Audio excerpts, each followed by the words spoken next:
Hey everyone, Juliet asked me to come and talk with you about easy content creation. And I'm going to run a little caveat on that as I share my screen for you and make a little side note. I not only want easy content creation, I want content creation that actually does something for you. I want it to actually sell your books, sell your brand, sell your expertise, right? That's what we want. We want content creation that works, and we want it easy to create, right? So we want both of those. So that's what I'm going to talk with you a little bit about today. But here's the bad news. 77% of your messages are never seen, heard, or found. That means that no matter where you post them, what you're doing, emails, social media, your messages aren't getting out there. Only about a quarter of them are. And from that quarter of them, 1.3% get converted on, get engaged, get clicked. All of those things are very, very low.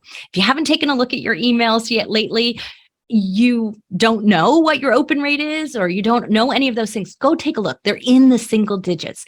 It's the same thing on social media. So when we're out there pushing out our messages, telling people about all the great things we have, the new books that we've launched, and they're not getting out there, then this is why we're still hidden experts. This is why it's not working to build our platforms as authors.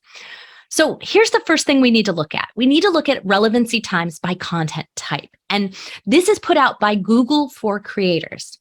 And what they're saying is that wherever we're creating content or putting out content, it has a lifespan, that it continues to be relevant and searchable and will continue to be found, right? So think about this. There are billions of messages on TikTok, billions of videos on TikTok, billions of messages on Twitter, billions of posts on Facebook, LinkedIn, Instagram, right? All of that has so much circulating over there. It can't possibly continue to look through the entire history of every Facebook post that was out there, every tweet that was ever made. It is set to a relevancy time span. So it wants the latest, most current information being pushed to you. That's how their system, that's how their algorithm works.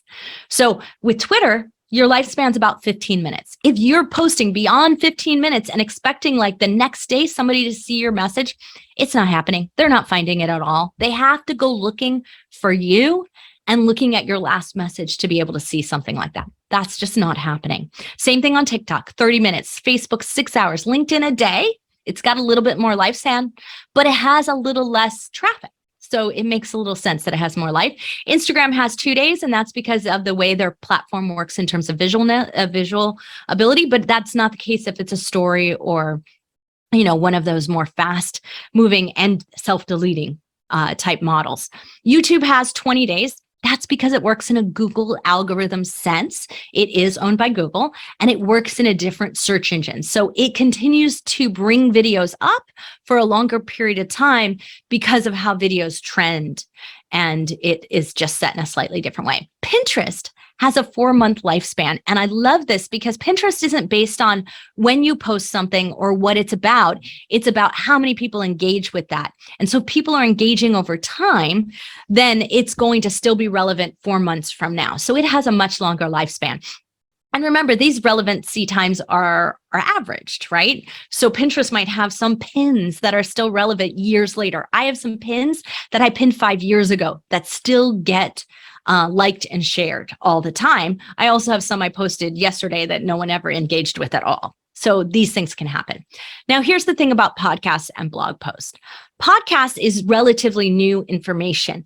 Google doesn't actually have a lot of data on it. I do because I own a podcasting company called Podetize, right? I'm the CEO of that. So because of that, this information is really available in what they call your feed, in your stats, in your information. It's there. What I can tell you is that when you post a podcast, you're going to see listens on that podcast years later. It's going to continue to happen over time. Now, its biggest happens in the first week, and then then over time, every time it gets shared, you might see a little boost, but you do see it relevant podcast listens happening over time. I have a show that we did 650 episodes on. We still have 10,000 downloads a month on that show. So we're still getting listens every single month because the content is still relevant and easily searchable. That's the important part here. So we know blog posts. Now, here's the thing about blog posts, and this is 1+ years. I can say I probably have blogs, articles, things like that are still searchable on Google or on the first page of Google that have been there for 3+ years easily, some even 5 years or more. So it can still happen, but it can be easily replaced by something more timely and relevant. So somebody comes in and brings new content in. So you always have to be kind of updating and making sure that you're keeping your content generally relevant over time. But that's why they have 1+ years in terms of relevancy time here as well.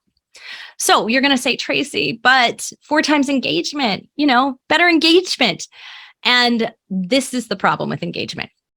It's wonderful when you're going live at that moment. You're tapping into an algorithm shift that happens right at that time when they give you a boost and they push you out. But afterwards, it's even harder for it to be searchable, for people to find it, because they almost switch it up because they want people to engage with your lives and they want to encourage you to do lives more because it gets more people in the platform at one time doing things, staying there longer. Their algorithms are shifted to make sure that that's not searchable later at the same pace that it is at the time that you're going live. So you lose something and it becomes no longer bot worthy. It's no longer search engine optimized. And that really happens. We have a group where we post coaching calls and we do coaching calls for podcasters every single week. And it's on Facebook. And when we record that at the time, within the Facebook platform, if you go in there and try to search within the video library, it's incredibly hard to find what anything is about, find the videos from what it is. You'd have to know the exact date or the exact title in order to find it. So it's not really searchable, which is why we take it and we turn it into a podcast and we turn it into a blog and we make sure people can find it elsewhere because we know that that's when it becomes truly bot worthy. The other problem is that if I'm using social media, if I'm using Facebook, it's not really a home base. It doesn't belong to me. I don't own that platform, so they can kick me off at any time. But if I own my WordPress website and I own my YouTube channel, and while YouTube can be finicky as well, for the most part, they're not as picky. And I've got those 2 things going. I've got homes for my videos and homes for my website in general, my blogs, my podcasts, everything is being demonstrated, shown, linked back there in that blog. That's my home base. That's my platform. And every author knows that a good platform and a growing platform is essential to selling books. So if you want it to be your own platform, and the problem with all of those other media types, right? All those content relevancy factors are based on it not being on your platform, is the fact that it doesn't belong to you. It's also selling other people's stuff, right? Amazon's platform is selling a whole million other books. It's not pushing just your stuff. So having a solo platform, having a place where they go is a VIP pass to connections with the people who are coming through to your website. So we definitely want that. So why blogs and podcasts? And I'm going to say blogs plus podcasts or podcasts plus blogs, that they go hand in hand here. And why does that work? It works because a podcast episode is typically 30 minutes or longer. So it's longer. It has 6,000 words, which is way more than I can write in an article or typically write in a blog post, which is usually between 600 and 800 words. It's consistent and constant because I have a show. I'm going to show up each week and I'm going to publish that episode at 8 a.m. on Wednesday mornings. And so that is going to be a consistent and constant way. And Google bots and all the different algorithms out there for search engine optimization, no matter where they are, rewards consistency. The other thing that happens is if I'm interviewing someone or I have talk about other people on my show, I've got cross links going on and I'm creating this rich connections throughout the internet that search engines love. It's on that platform that you control and it sells only you. That's why podcast blogs are the best performers. They also tap into something called voice pattern recognition. We call this verbal SEO. And what it is an exact sign to Google, to Amazon, to all of these places that there is a real human being behind this content, and therefore it's more trustworthy. That's really essentially important. So we don't want to edit those things out and we don't want to write them so that they sound like some AI.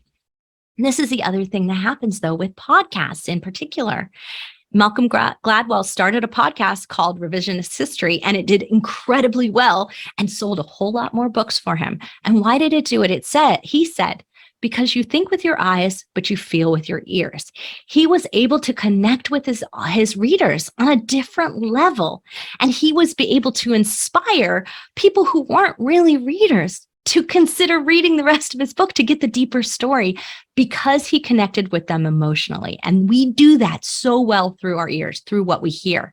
We don't do it through video, and we don't do it through reading because that is all up in our heads. That is in the thought process that happens through our eyes. Then the last thing that I want you to think about is that there are 200 million podcast listeners. There are billions of websites. There are billions of videos, right? We've talked, there's billions upon billions of Facebook posts, but there are only 400,000 out of the 2 million podcasts out there that are actively posting week after week.